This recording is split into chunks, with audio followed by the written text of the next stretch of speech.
नमस्कार, मैं हूं आपके साथ श्वेता झा और स्वागत है आपका हमारे विशेष कार्यक्रम में, जहां आज हम बात कर रहे हैं माघ मेले की और इस दौरान दूसरे यानी कि मकर संक्रांति के पवित्र स्नान की भी, जिसके लिए संगम पर प्रशासन की तरफ से जबरदस्त तैयारियां की गई है।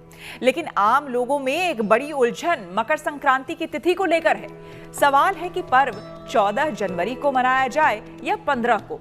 आज इससे जुड़ी दुविधा हम दूर करेंगे, समझेंगे कि मकर संक्रांति के दिन पूजा अर्चना कैसे करनी चाहिए। इसके अलावा बात करेंगे संगम पर माघ मेले के दौरान वेणी दान यानी महिलाओं के केश दान पर।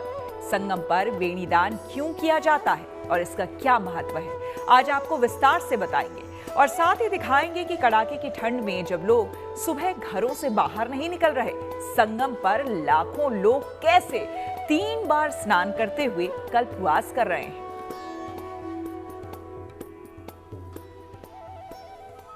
शुरुआत करते हैं माघ मेले से और माघ मेले के दौरान महिलाओं के वेणी दान से। जी हां, माघ मेले के दौरान प्रयागराज में संगम श्रद्धालुओं से भरा हुआ है। लाखों की तादाद में लोग स्नान कर चुके हैं और अंदाजा लगाया जा रहा है कि इस साल आंकड़ा 20 करोड़ के पार हो सकता है। लेकिन इस बीच संगम पर वेणी दान की खूब चर्चा हो रही है। देश के अलग अलग हिस्सों से आए दंपत्ति वेणी दान की परंपरा निभा रहे हैं। ये परंपरा वैवाहिक सुख, सौभाग्य और विश्वास से जुड़ी मानी जाती है। देखिए हमारी ये रिपोर्ट।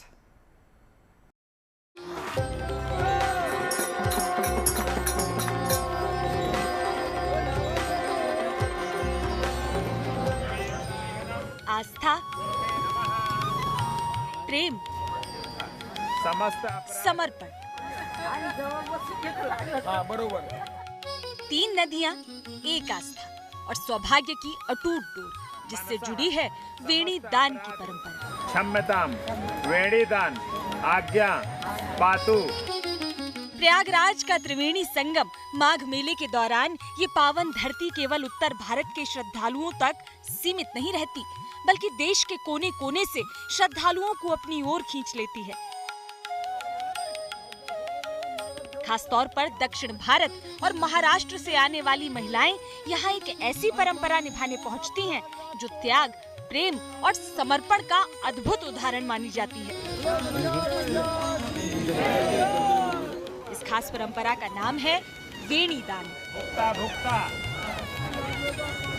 माघ मेले के समय संगम तट पर एक अलग ही नजारा देखने को मिलता है। रंग बिरंगे वस्त्रों में सजी महिलाएं माथे पर श्रद्धा, मन में विश्वास और हाथों में संकल्प लिए गंगा, यमुना और अदृश्य सरस्वती के संगम पर पहुंचती हैं। ये कोई सामान्य धार्मिक क्रिया नहीं, बल्कि वैवाहिक जीवन से जुड़ा एक पवित्र अनुष्ठान है। वेणीदान को महिलाओं के लिए एक विशेष प्रकार का मुंडन संस्कार माना जाता है। मान्यता है कि संगम तट पर कराया गया ये संस्कार अत्यंत शुभ फल देने वाला होता है। इसके लिए किसी विशेष समय या मुहूर्त की बाध्यता नहीं है। हालांकि इच्छुक श्रद्धालु पंचांग के अनुसार भी इसे संपन्न करा सकते हैं। जो स्त्रियां अपनी चोटी का बट करती हैं, वो भी होता है वेणी का अर्थ। तो ये जो कर रहे हैं इनको वेणीदान बोलते हैं। मतलब ये स्त्रियां अपना केश का दान करेंगी। ये यहाँ क्यों, ये जो पूजा है सिर्फ प्रयागराज में ही होता है। क्यों होता है? क्योंकि यहाँ गंगा, यमुना, सरस्वती की त्रिवेणी है। ठीक है, तो यहाँ धारा कितना है? 3 है, गंगा, यमुना, सरस्वती। और स्त्रियां जो अपनी चोटी करती हैं उसका 3 बटकर करती हैं। 3 मतलब भाग में, लेकिन दिखता 2 है, दायां और बायां, बीच वाला गुप्त रहता है, नहीं दिखता। उसी प्रकार धारा यहाँ 3 है, गंगा, यमुना, सरस्वती, लेकिन दिखती 2 है, सिर्फ गंगा, यमुना, सरस्वती गुप्त है, अंतर्वाहिनी। इनकी सीधे जैसे इनका केश का बट है उसी तरह। तो इसलिए वेणीदान सिर्फ प्रयाग में होता है। दूसरी बात, इस जो प्रयाग क्षेत्र के इष्ट देव हैं, प्रधान देवता वेणी माधव भगवान। वेणी माधव कौन है? वेणी भगवती रुक्मणी थी और उनके पति भगवान श्री कृष्ण थे। भगवान श्री कृष्ण ने सबसे पहले यहाँ वेणीदान किया और यहाँ वेणी माधव के नाम से विराजमान हो गए। यहाँ प्रयागराज में वेणी माधव भगवान के मंदिर है। ऐसे 12 माधव है, लेकिन सभी में वेणी माधव प्रधान है। उनका यहाँ मंदिर भी है प्रयागराज में, गदारागंज क्षेत्र में। वो यहाँ पे वेणीदान किया और वास किया, विराजमान हो गए। दक्षिण भारतीय परंपरा में वेणी यानी चोटी को स्त्री के सौभाग्य का प्रतीक माना जाता है। इसी कारण महिलाएं अपने बालों का 3 अंगुल हिस्सा काटकर भगवान वेणी माधव को समर्पित करती हैं। ये दान करने से पहले वे 16 श्रृंगार करती हैं, फिर विधिवत पूजा अर्चना के बाद संकल्प लेती हैं। नमस्तुते नमस्तुते। वेणीदान अनुष्ठान की प्रक्रिया चरणबद्ध होती है। पहले चरण में पति पत्नी मिलकर गौरी गणेश का पूजन करते हैं और जयमाला की रस्म निभाई जाती है। दूसरे चरण में महिला 16 श्रृंगार कर वेणी माधव मंदिर में पूजा संपन्न करती है। तीसरे चरण में दोनों संगम में आस्था की डुबकी लगाते हैं। इसके बाद बालों का निर्धारित भाग काटकर पवित्र जल को अर्पित किया जाता है। संगम पे वेणीदान करने का पुण्य हमको हमारे गुरुजन ने बताया। अपने जो सनातन हिंदू संस्कृति है उसमें भी इसका उल्लेख है और ये प्रयागराज संगम पे हम आए हैं तो ये विधि करना जरूरी समझा।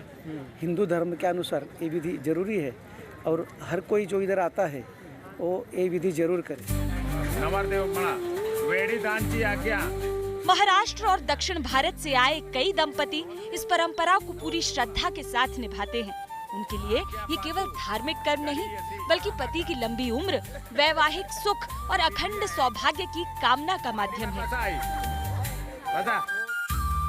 मान्यता है कि वेणीदान से संतान सुख, संपत्ति और जीवन की समृद्धि प्राप्त होती है। साथ ही ये विश्वास भी है कि इस अनुष्ठान से दंपति को स्वर्गलोक में भी साथ रहने का सौभाग्य मिलता है। मनुष्य का जो भी दोष प्राशित है वो कहाँ होता है? उनके केस में होता है, शरीर में नहीं होता। जैसे आपके हमारे घर में शूटर लगता है, कोई खत्म होता है तो हम पुरुष लोग क्या करते हैं? हम लोग केस दान करते हैं, मुंडन करते हैं। क्यों? प्रायश्चित उतारने के लिए, शुद्धि के लिए। लेकिन स्त्री ऐसा नहीं करती। शास्त्रों में बोला गया सुहागिन औरतों को केस कटाने के लिए मना है। लेकिन जो स्त्रियों को केस में प्रायश्चित है उसको कैसे करें? बहुत से दोष होते हैं स्त्रियों को, मासिक दोष, गर्भधारण दोष, प्रसूति का दोष। तो उसी के लिए निवारण के लिए यहाँ पे वेणीदान करती है। वेणीदान तो हाँ, और वेणीदान विवाह के उपरांत होता है, पाणी ग्रहण संस्कार के बाद। धार्मिक ग्रंथ में इस परंपरा का उल्लेख किया गया है कि देवता, यक्ष, नाग, गंधर्व और किन्नर अपनी पत्नियों के साथ इस तीर्थ में दर्शन के लिए आए थे और उन्होंने ब्राह्मणों को वेणी अर्पित की थी। कथा के अनुसार सबसे पहले सावित्री ने ब्रह्मा को 3 अंगुल के बराबर केश दान किया था। तभी से इस परंपरा को निभाने की प्रक्रिया शुरू हुई। इस परंपरा को निभाने से पहले भगवान वेणी माधव की आराधना की जाती है। इसके बाद चोटी को उंगली में रखकर विशेष मंत्र नमो वेण्यै, नमो वेण्यै, नमो वेण्यै, नमो नमः, पतिव्रत्यम सदा मह्यम देहि तुम्यम नमो नमः का उच्चारण किया जाता है। मंत्र जप के साथ वेणी पर जल चढ़ाया जाता है। इसके बाद महिला अपनी इच्छा के अनुसार पूरा मुंडन या केवल चोटी का दान करती है। धार्मिक मान्यता के अनुसार मनुष्य के कर्मों का भार बालों में समाया रहता है, इसलिए उन्हें अर्पित करने से आत्मिक शुद्धि होती है। माघ मेले में त्रिवेणी संगम केवल नदियों का मिलन स्थल नहीं रह जाता बल्कि भावनाओं का महासागर बन जाता है। वेणीदान जैसी परंपराएं इस बात का प्रमाण हैं कि भारतीय संस्कृति में त्याग ही सबसे बड़ा आभूषण है। यही कारण है कि दूर दराज से आए दंपति हर साल यहाँ पहुंचकर अपने रिश्ते को आस्था के सूत्र में बांधते हैं। संगम तट पर निभाई गई ये परंपरा न केवल विवाह को मजबूत करती है बल्कि जीवन को भी आध्यात्मिक ऊंचाई प्रदान करती है। प्रयागराज से आनंद राज के साथ bureau report, good news today. इस साल माघ मेला महाकुंभ की तरह ही दिव्य है, भव्य है और ऐतिहासिक भी है। माना जा रहा है कि मकर संक्रांति के स्नान के लिए देश भर से 1.5 करोड़ से ज्यादा श्रद्धालु प्रयागराज आ सकते हैं। लेकिन माघ मेला का आकर्षण लाखों की तादाद में जुटे कल्पवासी हैं, जो कि कड़ाके की ठंड के बावजूद पूजा और साधना में लगे हुए हैं। माना जाता है कि इस 1 महीने देवी देवता प्रयागराज में वास करते हैं और इसलिए उनकी प्रार्थना करने और आशीर्वाद प्राप्त करने के लिए करीब 10 लाख लोग संगम की रेती में कल्पवास कर रहे हैं। देखिए हमारी ये खास रिपोर्ट।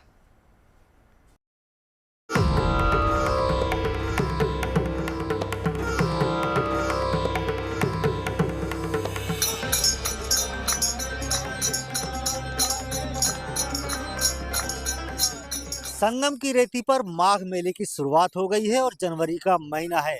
ठंड पूरे प्रचंड पर है और हाड़ कपा देने वाली जो ठंड है लोगों को परेशान कर रही है।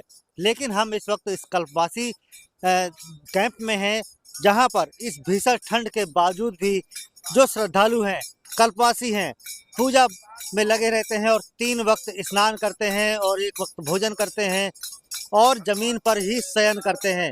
तो हम इस कल्पवासी कैंप में हैं, भजन यहाँ पर श्रद्धालु कर रहे हैं और यहाँ ठंड की वजह से जो बुजुर्ग हैं वो आग के सामने बैठ करके अपने आप को गर्म करने की कोशिश कर रहे हैं। हम इसे जानने की कोशिश करेंगे कि इस भीषण ठंड में ये शक्ति कहाँ से आती है और भक्ति भाव से आप यहाँ लगी रहती हैं। कितनी भीषण ठंड है लेकिन आप भी यहाँ पर स्नान करने के लिए 3 वक्त जाती हैं और जमीन पर ही शयन करती हैं। कितनी शक्ति ये कहाँ से आती है? ये शक्ति भैया सब गंगा माँ की और भगवान नारायण की कृपा है। जब वृंदावन में वो आया था ना इंद्र भगवान का क्रोध, जब बारिश हुई थी तो उन्होंने रक्षा किया था ना, तो जब वहाँ इतना बचा सकते हैं तो हम लोग भी तो उनका यहाँ नाम ही लेते हैं। सब उन्हीं के सहारे। यहाँ ठंड नहीं होती, ठंड यहाँ से ज्यादा आपको बाहर मिलेगी। यहाँ तो सब दैवी शक्ति है, यहाँ कहाँ ठंड है। यहाँ सब ईश्वर की कृपा है, खूब अच्छे से भजन हो रहा है, किसी को कोई कष्ट नहीं है। अभी भी आप स्नान करके आ रही हैं गंगा जी? गंगा जी से अभी तुरंत लौट रहे हैं हम। कोई कष्ट यहाँ गंगा माँ की इतनी बड़ी कृपा है। नारायण जहाँ साक्षात 84 करोड़ देवता उपस्थित हैं तो वहाँ कहाँ कष्ट रहेगा। यहाँ दैवी शक्ति है। यहाँ किस तरह नहीं से दिनचर्या रहती है यहाँ पर आप लोग जब कल्पवास करते हैं? हाँ, दिनचर्या यही होती है कि जब हम सुबह उठते हैं नहाते हैं, नहा के तब गंगा जी जाते हैं। किस समय स्नान करने जाते हैं? 3:30 बजे उठते हैं, 4 बज जाते हैं मुझे फ्रेश होने में। ठंड बिल्कुल नहीं लगती? नहीं, क्यों ठंड लगेगी? नारायण की कृपा है तो कहाँ ठंड लगेगी। और फिर वहाँ 4 बजे गंगा स्नान करके आते हैं तो यहाँ तुलसी और केले की पूजा करके फिर अंदर मैं भगवान के पास बैठती हूँ, वहाँ उनकी पूजा करती हूँ, माला जप तप करके उठती हूँ। फिर बाड़े में अपने जाती हूँ, गुरु भगवान के दर्शन करती हूँ, सीधा देती हूँ, तब चाय वगैरह जो होता है नाश्ता पानी बनता है। बिल्कुल, यहाँ पर 84 करोड़ देवी देवताओं का वास होता है इस माघ मेले में और संगम की रेती पर जो भक्त हैं पूरा ऐसी तरह भक्ति भाव में जुटे रहते हैं। भीषण ठंड है लेकिन यहाँ पर जो कल्पवासी है वो पूजा पाठ में लगे हैं और यहाँ पर अपना संकल्प पूरा कर रहे हैं। आप कहाँ से आई हैं? सर मैं तो आई हूँ प्रतापगढ़ से। इतनी ठंड है फिर भी आप लोग यहाँ पर कल्पवास कर रहे हैं, ठंड है, कोई एहसास होता है आप लोगों को? भक्ति है सर, भक्ति है, एहसास क्या है, सब माता रानी कृपा बनी है। कब से कर रहे हैं कल्पवास? अरे हमको तो हो रहा है 8-9 साल, 8 साल। तो ठंड का बिल्कुल एहसास नहीं होता? बाहर एकदम हाड़ कपा देने वाली ठंड है। सहन शक्ति माँ की कृपा है। लगती तो सबको है ठंड, लेकिन सहन शक्ति दी है। यहाँ उसमें ठंड भी नहीं लगती। सही है कि तो यहाँ ठंड नहीं लगती। यहाँ से ज्यादा गांव के लोग हल्ला मचाए हुए हैं कि हमारे यहाँ बहुत ठंडी है, बहुत ठंडी है, लेकिन यहाँ कोई ठंड नहीं। 3-3 बार लोग नहा रहे, धो रहे, पूजा पाठ को, कुछ यहाँ ठंड नहीं है। यहाँ सब दैवी शक्ति है। बिल्कुल दैवी शक्ति है, ठंड का एहसास नहीं होता है। और आप भी यहाँ कल्पवास करने आए हैं, कितनी ठंड है लेकिन आप लोग यहाँ पर पूरे इस कल्पवास में सुबह स्नान कर रहे हैं, दोपहर में और शाम को स्नान कर रहे हैं, फिर पूजा पाठ में लगे रहते हैं। तो ये शक्ति कैसे आ रही है? देखें अब तो ठंडी पड़ भी नहीं रही है। जब देखा जाए तो आज जैसे उम्र के लिए ठंडी है। हम लोगों ने उम्र कितनी है? हाँ, हम उम्र उस उम्र की ठंडी देखे हैं जब 15-15 दिन सूर्य नारायण का दर्शन नहीं होता था, पानी बर्फ के रूप में जम जाता था। और आज वो क्या ठंडी है, न ठंडी है, केवल गर्मी पड़ रही है इस समय। ठंडी नाम का तो कोई चीज़ नहीं है। अच्छा, कितनी उम्र है आपकी? उम्र हो गई 73 साल। तो कब से कल्पवास कर रहे हैं आप? 12 साल से। तो बाहर तो मतलब जेब से हाथ नहीं निकाल पा रहे हैं, इतना पॉकेट में हाथ डाल के चल रहा है आदमी, लेकिन हाथ गल रहे हैं और आप लोग इस भीषण ठंड में भी कल्पवास कर रहे हैं। अरे तो हम लोग नारायण के समीप है। नारायण जब ऊपर से 33 करोड़ देवी देवता उतर के आए हैं, वो भी स्नान कर रहे हैं नाना तरह का रूप बना करके, तो वो भी तो हमारे साथ हैं, हमारी रक्षा कर रहे हैं, इसलिए ठंड नहीं लग रही है। तो इसी तरह आप सुबह स्नान करने जाते हैं? 3:30 बजे हम स्नान करके आ जाते हैं, फिर गुरुजी के साथ 4 बजे टहलने जाते हैं, फिर गुरुजी के साथ 5 बजे जाते हैं, गंगा स्नान कराते हैं, फिर आते हैं तो अपना पूजा पाठ होने लगता है, फिर भजन कीर्तन होता है। भजन कीर्तन होता है। बिल्कुल, यहाँ पर जो कल्पवासी हैं इस पूरे माघ मेले में 1 महीने का कल्पवास करेंगे और संकल्प को पूरा करेंगे और माँ गंगा से फिर इस कल्पवास के बाद विदाई लेंगे। लेकिन भीषण ठंड के बावजूद भी जो भक्त हैं उनका हौसला कम नहीं हो रहा है और लगातार इस भीषण ठंड में भी अपनी दिनचर्या का पालन कर रहे हैं। 3 वक्त स्नान कर रहे हैं, 1 वक्त भोजन कर रहे हैं और इसके बाद धरती पर शयन कर रहे हैं और पूरा दिन पूरा पूजा पाठ में लगे रह रहे हैं। तो इस तरह से इस ठंड में भी इन कल्पवासियों ने अपना यहाँ पर अब पूरे महीने रह करके अपना संकल्प पूरा करेंगे। Pankaj Singh, Prayagraj, good news today. माघ मेले में अब मकर संक्रांति के स्नान का इंतजार है। देश के कोने कोने से श्रद्धालु संगम पर स्नान के लिए आने वाले हैं, लेकिन आम लोगों में मकर संक्रांति की तारीख को लेकर उलझन है। सवाल है कि 14 जनवरी को पर्व मनाएं या फिर 15 जनवरी को। वैसे माघ मेले में प्रशासन ने दोनों तारीख के लिए इंतजाम किया है, लेकिन किस तारीख को त्यौहार मनाना बेहतर है, ये जानना समझना भी बेहद जरूरी है।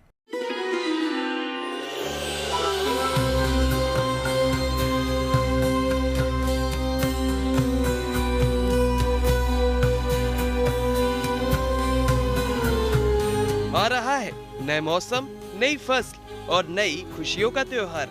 तिलकुट, चूड़ा, दही और खिचड़ी का त्योहार यानी मकर संक्रांति। नए साल के इस पहले त्योहार की परंपरा सदियों पुरानी है, क्योंकि इसके मूल में खेती किसानी है। पर नए दौर में भी इसे लेकर उत्साह जस का तस है। गांव तो गांव, शहरों में भी धूमधाम और उमंग से मकर संक्रांति मनाई जाती है, पूजा होती है और दान होता है। लेकिन इस साल मकर संक्रांति को लेकर भारी कंफ्यूजन है। सवाल है कि त्योहार 14 जनवरी के दिन मनाना है या 15 जनवरी को। ये सवाल पंचांगों में अलग अलग तिथि के उल्लेख की वजह से है।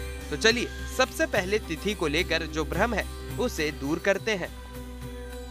सबसे पहले तो ये जान लीजिए कि ज्योतिष शास्त्र के मुताबिक सूर्य का किसी भी राशि में प्रवेश करना संक्रांति कहलाता है। सूर्य के मकर राशि में प्रवेश करने को मकर संक्रांति कहते हैं। 14 जनवरी को सूर्य मकर राशि में दोपहर में प्रवेश करेंगे, लिहाजा मकर संक्रांति 14 जनवरी को है। लेकिन सूर्य का मकर राशि में प्रवेश दोपहर बाद 3:13 से है, इसलिए कुछ जानकार मानते हैं कि स्नान करने के हिसाब से 15 जनवरी को त्योहार मनाना बेहतर होगा। 14 तारीख को जो मकर संक्रांति का स्नान आने वाला है, उस दिन एकादशी तिथि पड़ रही है। एकादशी तिथि में चावल का स्पर्श वर्जित किया जाता है और किसी भी प्रकार से चावल का स्पर्श नहीं करना चाहिए, क्योंकि सारे पाप आकर के चावल में एकादशी के दिन बैठते हैं।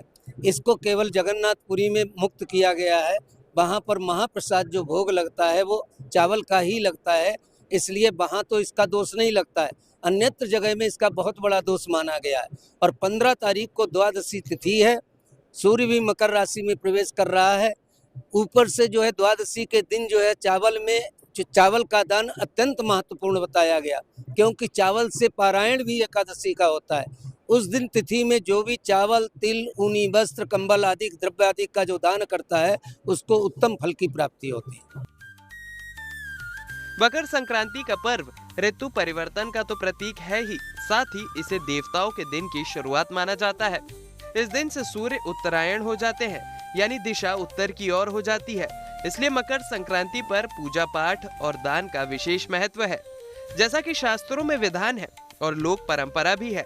मकर संक्रांति के दिन सूर्योदय से पहले गंगा या किसी पवित्र नदी में स्नान किया जाता है। अगर ये मुमकिन ना हो तो घर में नहाने के पानी में गंगा जल मिलाया जा सकता है। इसके बाद सूर्य देव की पूजा करके उन्हें अर्घ्य दिया जाता है। विधान है कि अर्घ्य के जल में रोली, चावल और लाल पुष्प डालें। ओम घृणी सूर्याय नमः मंत्र का जाप करें और गीता या सूर्य उपासना से जुड़े मंत्रों का पाठ करें। साथ ही तिल, गुड़, चावल, वस्त्र और कंबल का दान करें और तिल गुड़ के लड्डू, खिचड़ी और मौसमी व्यंजन बनाकर भगवान को अर्पित करें। संक्रांति पर देखिए विशेष करके भगवान सूर्य की आराधना का, क्योंकि मकर संक्रांति है। भगवान सूर्य का जो पुत्र है शनि, उसके घर में शनि की मकर राशि है और भगवान सूर्य से शनि से आपस में बहुत बैर है। लेकिन 1 महीने के लिए भगवान सूर्य अपने सारे मतभेदों को त्याग करके अपने पुत्र की राशि जो मकर राशि है उसके घर में प्रवेश करते हैं और 1 महीने तक वहीं गोचर करते हैं। तो यह दिखाता है कि आपके जीवन में कितनों भी कटुता हो, लेकिन आप वैमनस्य त्याग करके जब ऐसी पर्व आवे तो अपना वैमनस्य, मन का त्याग, मन की हिंसा, जो चीज़ें उनको त्याग करके सबको अपना लें। यह संक्रांति यह हमें सिखाती है। यह पर्व सूर्य देव की उपासना का दिन है। मान्यता है कि इस दिन भगवान सूर्य अपने पुत्र शनि से मिलने उनके घर यानी मकर राशि में जाते हैं। ज्योतिष शास्त्र में ये परिवर्तन महत्वपूर्ण माना जाता है। इसके अलावा मकर संक्रांति से गंगा अवतरण की कहानी भी जुड़ी है। मान्यता है कि इसी दिन माँ गंगा राजा भागीरथ के तप से धरती पर आई और कपिल मुनि के आश्रम से होते हुए सागर में मिली। यही वजह है कि मकर संक्रांति पर गंगा स्नान का विशेष महत्व है।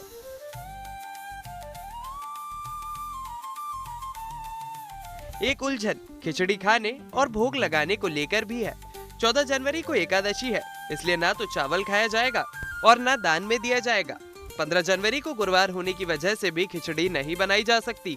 जानकारों की सलाह है कि 17 जनवरी को यानी शनिवार के दिन आप खिचड़ी बना सकते हैं, खा सकते हैं और उसी दिन चावल का दान भी कर सकते हैं। जानकारों की राय में इससे आपको शुभ फल मिलेंगे और ग्रह दोष दूर होंगे। Bureau report, good news today. तो इसी के साथ हमारे इस विशेष बुलेटिन में फिलहाल इतना ही। देश दुनिया की तमाम पॉजिटिव खबरों के लिए आप देखते रहिए गुड न्यूज टुडे।